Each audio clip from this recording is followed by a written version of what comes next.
En el día de hoy vamos a trabajar con otra función paramétrica a la cual primero vamos a determinarle el parámetro o los parámetros que ya tenga y luego, una vez hecho esto, vamos a realizar el estudio completo y representación gráfica de esa función. Vamos a recordar que una función paramétrica es aquella que involucra por lo menos un parámetro a determinar. Vale decir, una letra que está en la expresión ocupando el lugar de un número.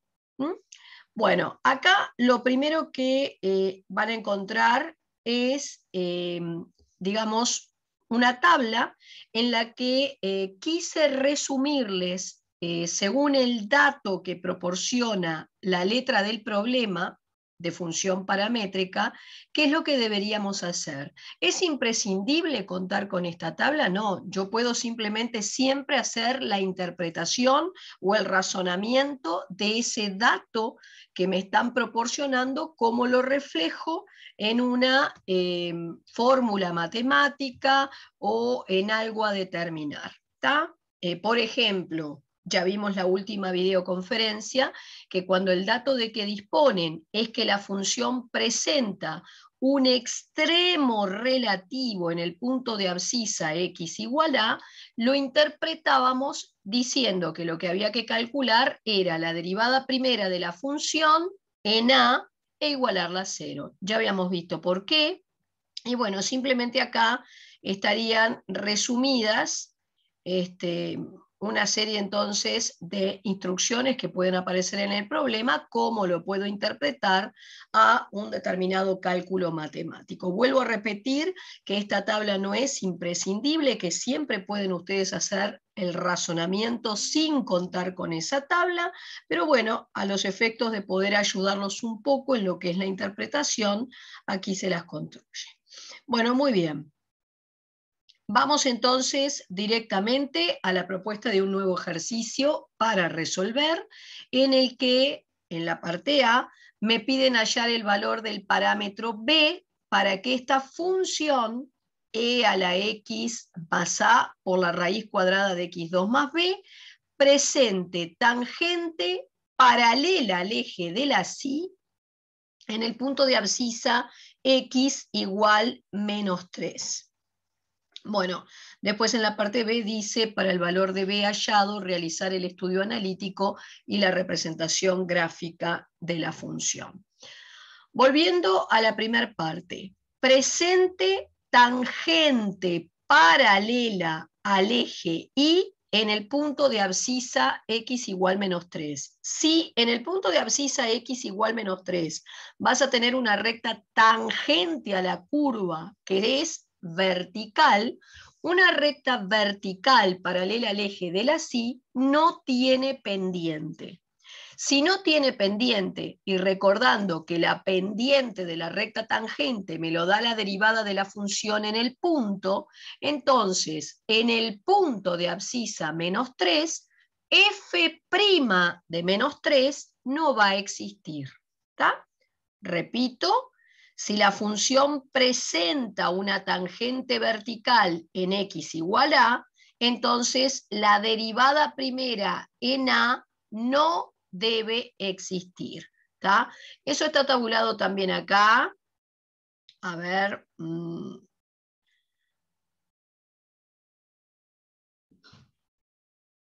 A ver si se los puse, pero bueno, ustedes ahí tienen que empezar. La tangente acá paralela a esta otra recta, la tangente, bueno, responde a esas fórmulas. Creo que no, pero bueno, acá.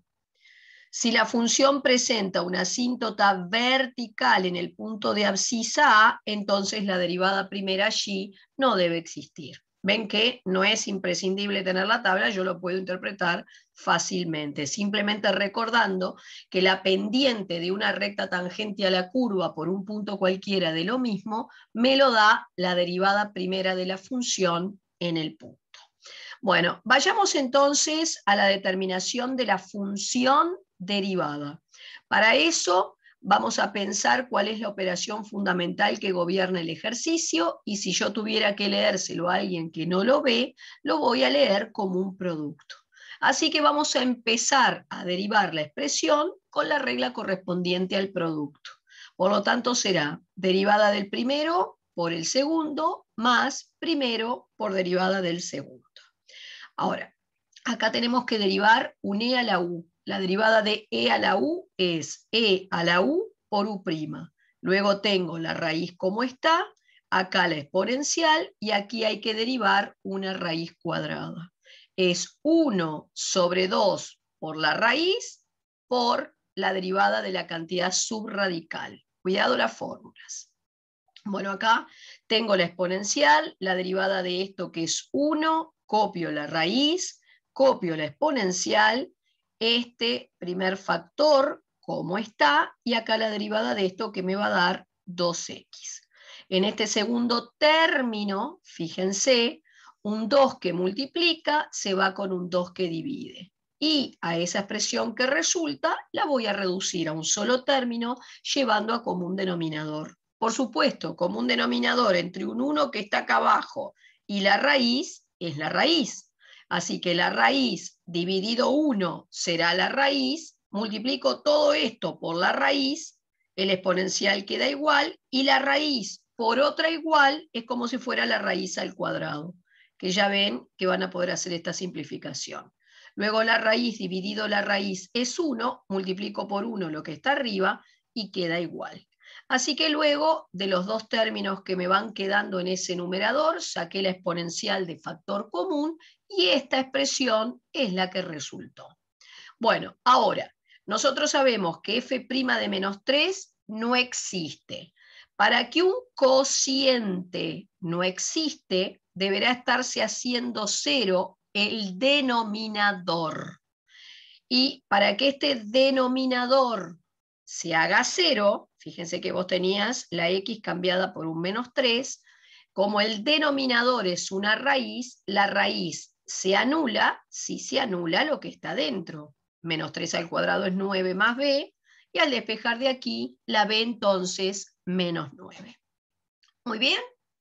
Una vez que tenemos entonces el valor del parámetro, esta es la función a la que en el siguiente paso me piden estudiar. Punto 1. Dominio de esa función. Lo primero que vas a preguntarte es si esta función tiene algún problema de existencia. Y la respuesta será sí, porque tenemos una raíz de orden par, en este caso una raíz cuadrada, que ustedes recordarán, una raíz de orden par existe si, solo si, la cantidad subradical es mayor o igual que 0. O sea que, en mi caso, la raíz cuadrada va a existir solo si la cantidad subradical es mayor o igual que 0. Van a tener que resolver acá esta inecuación, que ya tiene un 0 a un lado, así que en el siguiente paso determinan las raíces de lo que está en el primer miembro. Para eso lo toman, lo igualan a 0, es de segundo grado, hay dos raíces, lo hacen por báscara o en este caso por simple despeje. Y las dos raíces son más menos 3. Las coloco sobre un eje de abscisas. Como es una expresión polinómica lo que está en el primer miembro, arranco en la derecha con el signo del término de mayor grado, paso por una raíz simple cambio y simple cambio. Y mayores o iguales que 0 serán las zonas que están marcadas. Por lo tanto, si quiero que esta expresión exista, voy a tener que estar trabajando a la izquierda del menos 3 o a la derecha del mismo. Acá hay toda una zona de no existencia que después, cuando lo vaya a traspasar esta información a mi par de ejes coordenados, fíjense, acá está, ¿ven? Aparecía toda una zona de no existencia entre menos 3 y más 3. Todo esto está tachado. Bien, volvamos entonces al paso 2, que es la determinación de la paridad y la imparidad. Voy en busca de posibles simetrías del dibujo. Bueno, para que la función sea par, tú vas a empezar entonces por analizar f de menos x. No es más que ir a la función de partida y donde hoy habían x, vas a poner menos x. esta será la expresión que resulte. Fíjate que número negativo elevado a exponente par, el resultado es positivo, pero al comparar esto contra la expresión de partida, van a ser distintas y la conclusión será entonces que tu función no es par, no es simétrica con respecto al eje de la sí. ¿Podrá ser impar? Para eso coloco un menos delante de la expresión que conseguiste en el ítem anterior. Un menos delante de un producto cambia el signo de uno cualquiera de los dos factores. Yo se lo cambié aquí. Esta expresión no es igual al f de x original y la conclusión será entonces que tampoco es impar. No hay una simetría central con respecto al origen de coordenadas. Muy bien, vayamos a la continuidad. Ojo, acá teníamos toda una zona de no existencia, así que para estudiar el comportamiento de la función cuando me arrimo a esos problemas de existencia, deberé estudiar el límite de la función cuando x tiende a menos 3 por izquierda y el límite de la función cuando tiendo a 3 por derecha. No me puedo arrimar al menos 3 por derecha ni al 3 por izquierda, porque no puedo entrar por una zona de no existencia. Bueno, menos 3 por izquierda, voy a ir acá, e a la menos 3 más 2, e a la menos 1, es 1 sobre e, es un número positivo, 0.37, y acá, cuando yo cambio la x por menos 3, esto se anulaba. Fíjate que si yo me arrimaba al menos 3 por izquierda, se hacía 0 más este x cuadrado menos 9. La raíz cuadrada de 0 más es 0 más, 0 por cualquier cosa da 0 y era más por más, más. Si me arrimo al 3 por derecha, lo mismo, esto va a ser e a la 5, un número positivo, acá te va a quedar 0. Si te estás arrimando al 3 por la derecha, al 3 por la derecha va a ser un 0 más. Y entonces raíz de 0 más es 0 más, 0 por cualquier número da 0, más por más, más. Todo esto lo vamos a ir transcribiendo ya entonces a nuestro par de ejes coordenados para ir viendo que las cosas sean coherentes. Ceros y signos, punto 4. ¿Debería hacerlo? Sí. ¿Por qué? Cada vez que la función de partida conste de un solo término, tú vas a hacer en el ítem 4 los ceros y signos. Ahora, para estudiar los ceros y signos de una función, tú vas a tomar la función y la vas a igualar a 0. El e a la u es siempre positivo, por lo tanto, no se anula nunca y tampoco aporta cambio de signo, o sea, él no pesa, es como si no estuviera. Por lo tanto, para que este producto se anule, quien tiene que anularse es este factor. Pero una raíz se anula si se anula lo que está dentro, y de ahí que las raíces sean más menos 3. ¿Tá? O sea, tanto en menos 3 como en 3, la función se anula. Y el signo, ya lo habíamos visto, y acá aparece tachada esa zona de no existencia. Ramas infinitas. ¿Cómo se comporta la función cuando me corro hacia el más o hacia el menos infinito? Empecemos por el más. Bueno, acá tenías e a la más infinito, más infinito. Y esto, expresión polinómica, tendencia infinita, gobierna el término de mayor grado, es como si el menos 9 no estuviera, más infinito al cuadrado es más infinito, raíz de más infinito es más infinito. Más infinito por más infinito no es indeterminado y el resultado es infinito. ¿Qué pasa cuando x tiende a menos infinito? E a la menos infinito es 0 más, y esto era menos infinito al cuadrado más infinito, el menos 9 ni pesa, la raíz cuadrada de más infinito es infinito. ¿Está? Bien. ¿Cómo levanto una indeterminación del tipo 0 por infinito? Generalmente por cambio de variable. Los cambios de variable estaban tabulados, pero si tu tendencia era hacia el infinito, el cambio de variable sería cambiar una letra por otra la nueva variable z tiene que seguir tendiendo a más infinito, y entonces en definitiva acá lo que voy a hacer es el artificio. En el artificio matemático, la parte de la indeterminación que tiende a infinito la dejas quieta, en este caso dejaríamos esto donde está, y la parte que tiende a cero la paso a escribir en el denominador de mi denominador. Recuerden que siempre pueden imaginar que toda la expresión tiene denominador 1.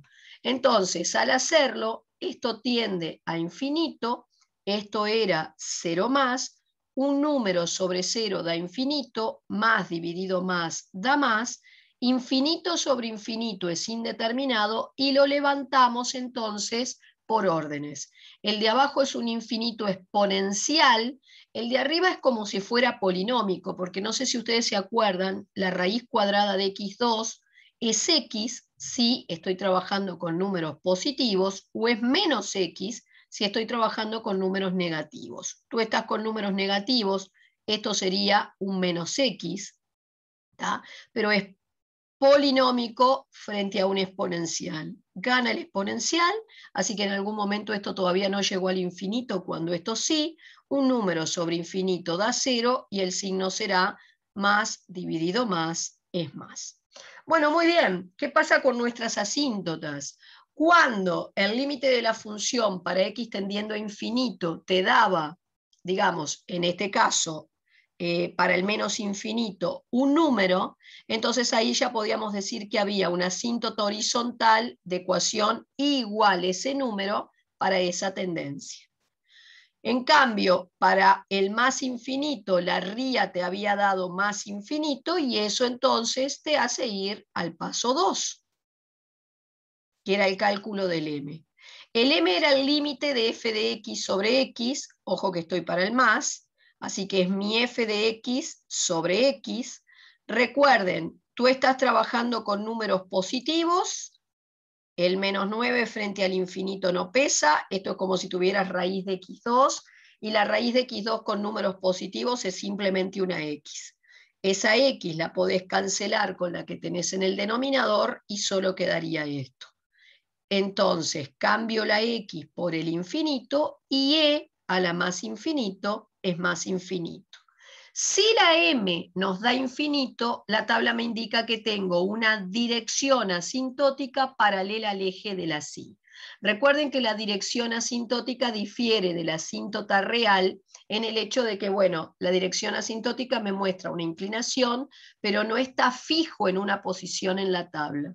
Yo en este caso tendré una dirección asintótica paralela al eje de la sí, cuando me corro entonces hacia el más infinito, y significa que cuando me corro hacia el más, el gráfico termina tendiendo a quedar casi paralelo al eje de la sí. Bueno, derivada primera, ya habíamos visto que la operación fundamental era un producto. Tengo que volver a repetirlo, aunque lo haya hecho en la parte A, porque es también una manera entonces de verificar que no te equivocaste a la hora de determinar el parámetro. Bueno, lo traté como un producto, derivada del primero por el segundo, más primero, derivada del segundo, ya lo habíamos ido viendo, la derivada del e a la u por u', dejo la raíz como está, acá la exponencial como está, y la raíz, la derivada de una raíz cuadrada es 1 sobre 2 veces la raíz por la derivada de la cantidad subradical. Después reduje a común denominador, y esta es la expresión de la función derivada. Puedo ahora ir entonces a la parte A del problema, y en esa expresión general de la función derivada que arrastraba el b, cambiar el b por lo que a mí me dio y chequear que llego exactamente a esta expresión de que dispone. Bueno, ceros y signos de esa derivada primera, recordar que el e a la u es mayor que 0, no aporta raíces, no hay cambio de signo, así que las raíces deberán venir generadas por este factor cuadrático.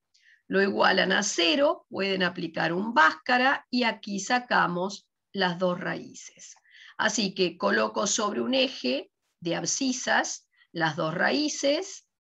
Luego, el signo del numerador, esto es positivo, no afecta el signo, así que sería arrancar a la derecha con un más, menos, más, Y el denominador ya había sido estudiado cuando estudié la existencia, las raíces eran en +3 y en -3, el signo era y acá estaba toda mi zona de no existencia, por la presencia de la raíz.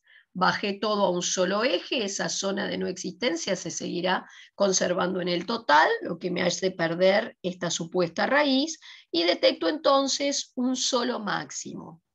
Voy por las coordenadas de él. Ojo que la y siempre es yendo a la función f original, a cambiar en este caso la x por -3.54, y ahí verifiquen que el cuenterío les da el 0.40 que les marqué. Bueno, derivada segunda. Entonces, la derivada primera te había dado esto. Vos esta expresión la podés leer como un cociente, todo esto arriba, esto abajo, o como un producto. Este es un factor y este es otro que está acá. Siempre que puedan, conviene leer las expresiones como un producto, porque derivar un producto es menos voluminoso que un cociente. Entonces así lo voy a leer yo y empiezo. Derivada del primero es un e a la u, entonces es e a la u por u' por el segundo, más el primero, y esta es la derivada del segundo.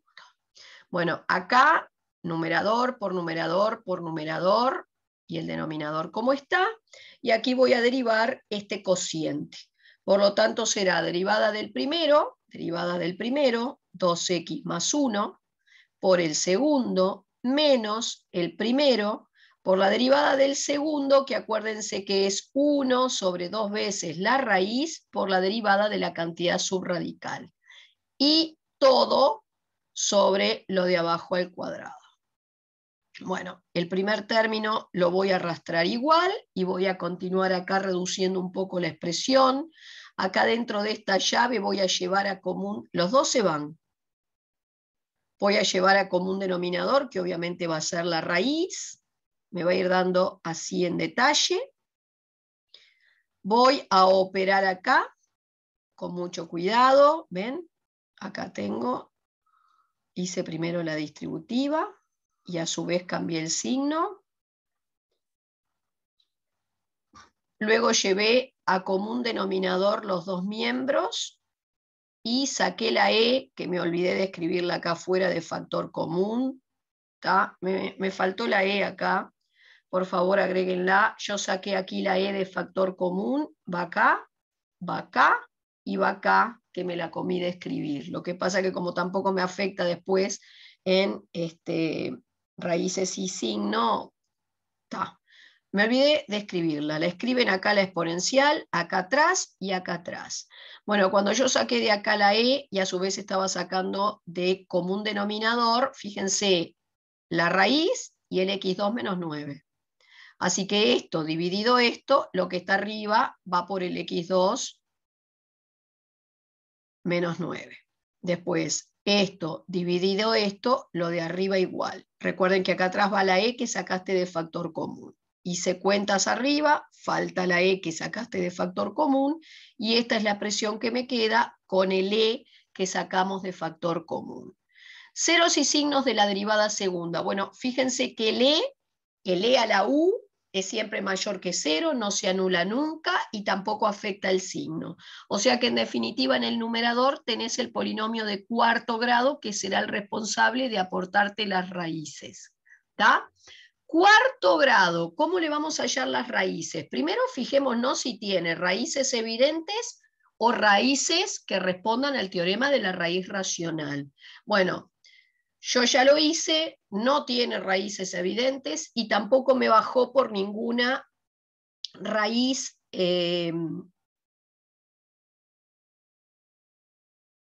racional. ¿Tá? Así que voy a tener que hacer un báscara para sacar por aproximación esas 4 raíces del numerador. Recuerden que para hacer un báscara ustedes van a ver o a visualizar una resta de funciones igualada a 0 o igualdad de 2 funciones. Yo dejé esto en un paquete y pasé estos términos al otro lado. Una función voy a considerar que es esta, de cuarto grado, polinómica, y la otra la cuadrática. Bueno, necesito dibujar esto sobre un par de ejes coordenados. ¿Qué le determinarían a esta función para poder bosquejarla? Sé que es una función polinómica que tiene crestas y valles, pero bueno, primero le determiné las raíces, lo igualé a 0, saqué un x3 de factor común, o sea que tengo el 0 raíz triple y el menos 2. Le hice el signo. Después le hice la derivada para ver dónde podrían llegar a estar esos máximos y o mínimos. Le hice los ceros y signos a esa derivada. Me dio que hay una raíz doble en 0 y una simple en menos 3 medios. Acá está. O sea que detecté un mínimo para esa función polinómica, a la cual le determiné coordenadas para ubicarlo, y más o menos entonces, acá está después, ahí va.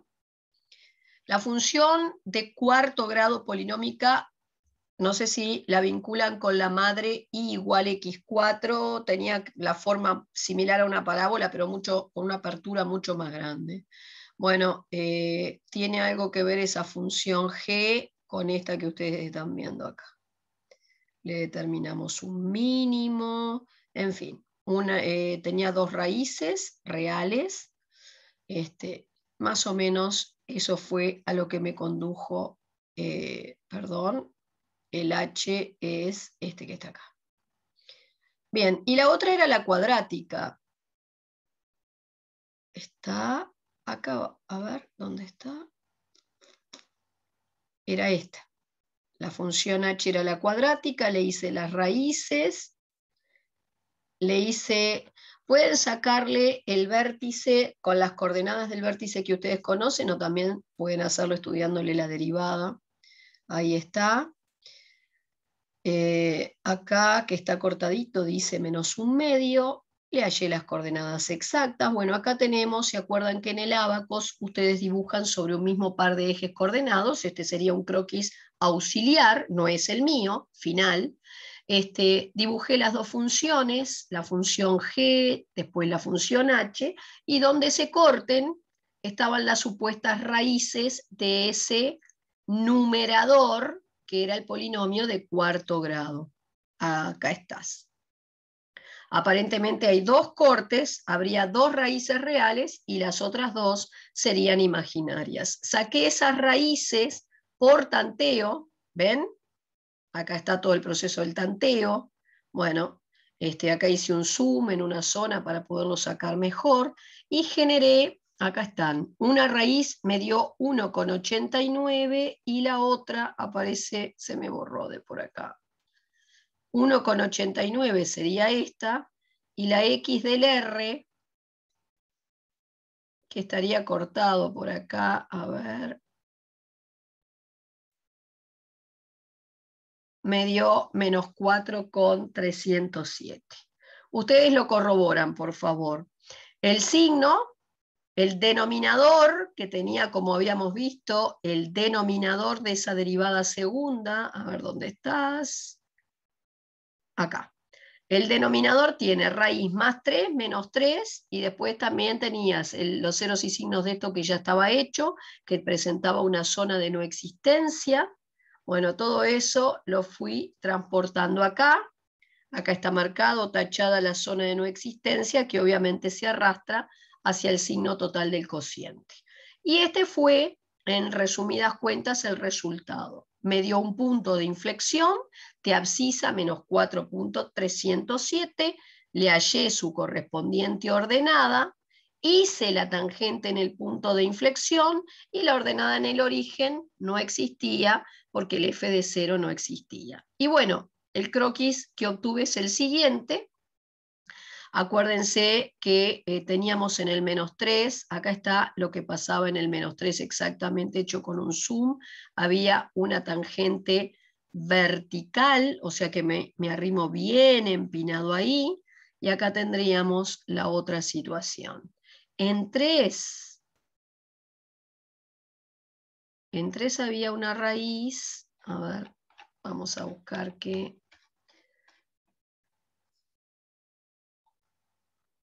Acá. En el 3 había una raíz, o sea que en realidad acá, por favor, en este croquis final, acá mismo, en lugar de ser punta de flecha, es un punto formal. ¿Sí? Es un punto formal. Bueno, muy bien, acá había raíz, así que tu dibujo en realidad arranca de este punto. Bien, entonces esto sería lo que compete a el estudio completo de esta función paramétrica con un formato un poco distinto. Ella una función que arrastraba una raíz de orden par, raíz cuadrada, ¿tá? Y sus correspondientes problemas de existencia.